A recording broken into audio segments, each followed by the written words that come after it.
अगर आपको stock market के बारे में ज्यादा नॉलेज नहीं है और ना ही आपके पास इतना टाइम है कि आप स्टॉक मार्केट को समझ सके, बट आपको स्टॉक मार्केट में इन्वेस्ट करना है, तो ये वीडियो आपके लिए है। ये इस वीडियो को पूरी एंड तक के देखना। नमस्कार दोस्तों, मेरा नाम है निखिल और स्वागत है आपका इस यूट्यूब चैनल पर। दोस्तों, डिस्क्रिप्शन में टेलीग्राम चैनल की लिंक दी हुई है, तो आप उस चैनल को जरूर ज्वाइन करिए। तो चलिए आज कुछ नया सीखते हैं।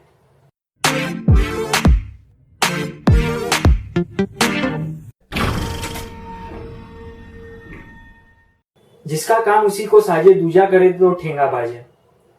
सपोज करिए आप इंजीनियर हो और आपको थोड़ी बहुत नॉलेज टैक्स कंसल्टेशन के बारे में भी है, तो क्या आप अपनी इंजीनियरिंग का जॉब छोड़ के टैक्स कंसल्टेशन के फील्ड में चले जाओगे? ऐसा नहीं हो सकता है। आपकी एक्सपर्टीज इंजीनियरिंग की है तो आप वही करोगे। म्यूचुअल फंड इसी लॉजिक के ऊपर बेस्ड है और इसी लॉजिक के ऊपर से म्यूचुअल फंड इस कंसेप्ट का जन्म हुआ है। स्टॉक मार्केट में आप इन्वेस्टमेंट दो तरीके से कर सकते हो। एक तो डायरेक्ट इन्वेस्टमेंट, जहां आप खुद स्टॉक मार्केट में इन्वेस्ट करते हो, और एक म्यूचुअल फंड के थ्रू। अगर आप डायरेक्ट इन्वेस्टमेंट करने की सोचते हो तो आपको काफी ज्यादा टाइम देना पड़ेगा। जैसे कि आपको स्टॉक का फंडामेंटल एनालिसिस करना पड़ेगा, उसके बाद में उसका टेक्निकल एनालिसिस करना पड़ेगा। इतना ही नहीं, आपको हर रोज उस स्टॉक से रिलेटेड न्यूज को से भी अपडेटेड रहना पड़ेगा, क्योंकि एक भी नेगेटिव न्यूज आपके इन्वेस्टमेंट को पोटेंशियल थ्रेट है और आपके इन्वेस्टमेंट को वो निग्लिजिबल तक के कर सकती है। तो इस ओवरऑल अगर मैं कहूं तो आपको काफी ज्यादा टाइम देना पड़ेगा स्टॉक मार्केट के अंदर, अगर आप डायरेक्ट इन्वेस्टमेंट करने का सोचते हो। अब हम म्यूचुअल फंड कैसे काम करता है इसके बारे में समझेंगे। आप अपने पैसे असेट मैनेजमेंट कंपनी को देते हो और उन्हें बताते हो कि आपको कौन से टाइप ऑफ म्यूचुअल फंड में इन्वेस्ट करना है, और आप एक स्पेसिफिक फंड भी सिलेक्ट करते हो। उसके बाद में अकॉर्डिंगली आपके पैसे इन्वेस्ट किए जाते हैं। उस म्यूचुअल फंड का एक फंड मैनेजर होता है और ये सारे पैसे आप जो इन्वेस्ट करना चाहते हो उस फंड मैनेजर के पास चले जाते हैं। वो फंड मैनेजर एक स्ट्रेटेजी बनाता है और उस स्ट्रेटेजी के अकॉर्डिंगली वो अलग अलग कंपनी में परसेंटेज वाइज, जो भी उसकी स्ट्रेटेजी है उसके परसेंटेज वाइज वो उस कंपनी में इन्वेस्ट करता है। जैसे कंपनी के शेयर होते हैं वैसे म्यूचुअल फंड के यूनिट होते हैं। जब भी आप किसी फंड में इन्वेस्ट करते हो तो आपको उसके यूनिट्स अलॉट किए जाते हैं। जैसे जैसे उस फंड में प्रॉफिट बनते जाता है उस यूनिट की वैल्यू भी बढ़ती जाती है। हम जो वैल्यू की बात कर रहे हैं उसे एनएवी कहा जाता है।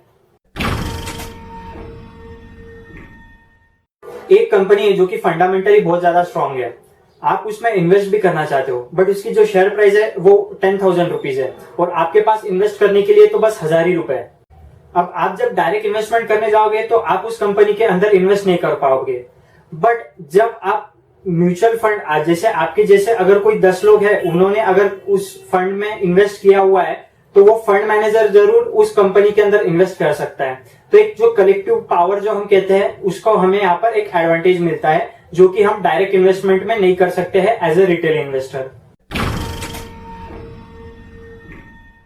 दोस्तों, इन्वेस्टमेंट का जो बेसिक होता है वही डाइवर्सिफिकेशन होता है। अगर डाइवर्सिफिकेशन नहीं किया तो कोई फायदा नहीं है। अब जब अमाउंट छोटी होती है तो डाइवर्सिफिकेशन करने में काफी ज्यादा दिक्कत आती है, बट जब आपके जैसे बहुत सारे लोग उस फंड में इन्वेस्ट करते हैं तो वो म्यूचुअल फंड मैनेजर के पास में बहुत सारा अमाउंट जो है वो इकट्ठा हो जाता है, और इसकी वजह से उसे जो म्यूचुअल फंड है जो अलग अलग कंपनीज के अंदर उसको जो इन्वेस्ट करना है उसमें डाइवर्सिफिकेशन करना काफी ज्यादा आसान हो जाता है। दोस्तों, जब आपने एक बार म्यूचुअल फंड के यूनिट्स खरीद लिए हैं और आपने उस म्यूचुअल फंड कंपनी को पैसे दे दिए हैं, तो आपको बार बार सेल और परचेज करने की जरूरत नहीं है। वो mutual fund manager according to market condition खुद ब खुद कर लेता है। आपको उसका ट्रैक रखने की बिल्कुल भी जरूरत नहीं पड़ती है। जनरली ये देखा गया है कि अगर आप लॉन्ग टर्म के लिए म्यूचुअल फंड में इन्वेस्टेड रहते हो तो आपको एफडी से ज्यादा रिटर्न तो मिल ही जाएगा, but every coin has two side. तो ऐसा नहीं है कि म्यूचुअल फंड के कुछ डिसएडवांटेजेस नहीं है। तो चलिए अब हम म्यूचुअल फंड के डिसएडवांटेजेस को देखेंगे। दोस्तों, एमसी तो कोई सोशल सर्विस करने के लिए बैठी नहीं है, उसे भी अपने एक्सपेंसेस को कवर करना है, अपने फंड मैनेजर को सैलरी देनी है। अब ये सारा पैसा आएगा कहां से?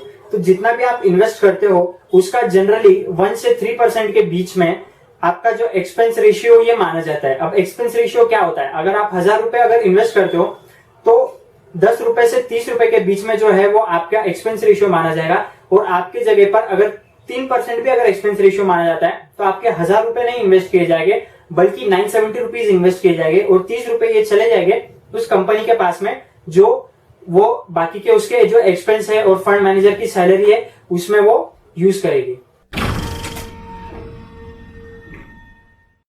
आप जब भी इन्वेस्ट करते हो म्यूचुअल फंड के अंदर तो आप उसका पास्ट परफॉर्मेंस देखकर करते हो, but past can not be certainty for the future. So ऐसा नहीं है कि जो पास्ट में उसने अच्छा परफॉर्म किया है तो वो फ्यूचर में भी अच्छा ही परफॉर्म करेगा। ऐसा हो सकता है कि जो फंड मैनेजर है उसने जो कंपनी के अंदर इन्वेस्ट किया हुआ है उस कंपनी की कोई निगेटिव न्यूज आ गई और वो कंपनी के शेयर प्राइस नीचे ही चले जा रहे हैं और ना ही उस जो शेयर्स है उसके कोई सेलर मिल पा रहा है और ना कुछ। तो इसके वजह से आपको काफी ज्यादा दिक्कत आ सकती है और इसकी वजह से आपका जो म्यूचुअल फंड का जो रिटर्न है वो भी हैम्पर हो सकता है। किसी किसी फंड का लॉक इन पीरियड भी होता है। अगर उस लॉक इन पीरियड के पहले आपको पैसों की जरूरत पड़ जाती है तो आपको जो आपके यूनिट्स है उसको रिडीम करने पड़ेंगे, और जब भी आप उस लॉक इन पीरियड के पहले अगर आपके यूनिट्स रिडीम करते हो तो आपको एग्जिट लोड ये जो है इसको बियर करना पड़ता है। इसके वजह से आपका जो ओवरऑल रिटर्न जो होता है म्यूचुअल फंड के ऊपर वो कम हो जाता है। दोस्तों म्यूचुअल फंड के ऊपर इस चैनल पर और भी वीडियोस आने वाली है, जैसे कि how to select a mutual fund, what are the types of mutual fund and etcetera. तो आप इस चैनल को जरूर सब्सक्राइब करके रखें। तो मिलते हैं अगली ऐसी वीडियो में जहां हम और नॉलेज को अनलॉक करने की कोशिश करेंगे। तब तक के लिए happy learning and happy earning. Bye bye.